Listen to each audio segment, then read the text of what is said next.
చెప్పండి. సో నిన్న రాహుల్ గాంధీ అరెస్ట్ చేసిర్రు. జంతర్ మంతర్ జరిగిన ఘటన పోలీసులదే చాలా తప్పు. బీజేపీ చాలా కఠినంగా వ్యవహరిస్తుందని మీరు అంటున్నారు. లేదు మీరే తప్పు. వీళ్ళంతా పెయిడ్ ఆర్టిస్టులు నిజమైన స్టూడెంట్స్ కాదని చెప్పేసి వాళ్ళు అన్నారు.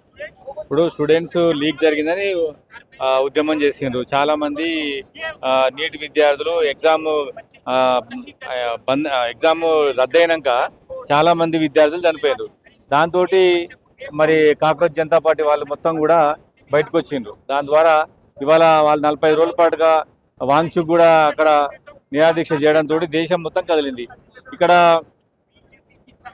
ఫేక్ అని కానీ లేకపోతే పెయిడ్ అని కానీ దీనికి సంబంధం లేదు. ప్రజలందరూ కూడా స్పందిస్తారు. ఎందుకంటే ఒక స్టూడెంట్స్ కాదంటారు. సంబంధం లేదమ్మా, స్టూడెంట్స్ కదా వాళ్ళు, యువకులు.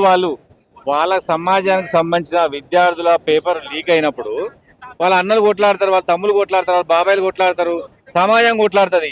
విద్యార్థులు కొట్లాడితే చిన్న 17 ఏళ్ల పిల్లగాడు రోడ్డు మీదకి వచ్చి కొట్లాడతారా? వాళ్ళ తరపున యువత మొత్తం కూడా బయటకు వెళ్ళింది. యువతను కొడుతుంటే రాహుల్ గాంధీ బయటకు వచ్చిండు. ఇది తప్పెట్లయితుంది. కాబట్టి మోడీ అర్థం చేసుకోవాలి. ఇప్పటికైనా ధర్మేంద్ర ప్రధాన్ రాజీనామా చేయకపోతే బీజేపీ పార్టీ కేంద్రంలో ప్రభుత్వం పడిపోతుంది. ప్రజలందరూ లేస్తుండ్రు. ఇవాళ ఒక వ్యక్తి తప్పు చేసినప్పుడు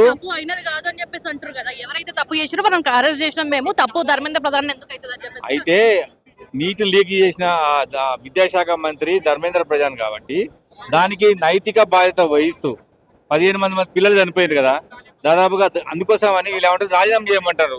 ఇంత పెద్ద ఎత్తున నిరసన వ్యక్తం చేయంగా కూడా మోడీ మొండిపట్టి ఎందుకు పడుతుండు? ఎందుకు ఏం అవసరం ఉంటుంది ఆయనతోటి? ఆయన పోయేది మంత్రి పదవి తప్ప ఎంపీ కాదు కదా.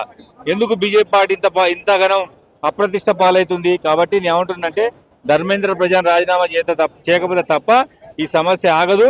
ఇది మొత్తం బీజేపీ ప్రభుత్వం పడిపోయే కాడికి వస్తుంది.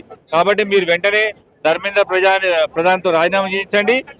యువతని శాంతియుతంగా ఉండేట్టు చేయండి. చెప్పండి. నిన్న రాహుల్ గాంధీని అరెస్ట్ చేశారు. ఇదంతా పెయిడ్ ఆర్టిస్టులు, స్టూడెంట్స్ కాదు, కాంగ్రెస్ కార్యకర్తలు అని చెప్పేసి అంటారు. అందరు ఉన్నారమ్మా. రాహుల్ గాంధీ ఎవరి కొరకు కొట్లాడుతున్నాం? మేము స్టూడెంట్స్ కొరకే కొట్లాడుతున్నాం. రాహుల్ గాంధీ గారు కూడా స్టూడెంట్ కాదు కదా. స్టూడెంట్స్కి అన్యాయం జరిగిందని ప్రతిపక్షంగా కొట్లాడుతున్నాడు.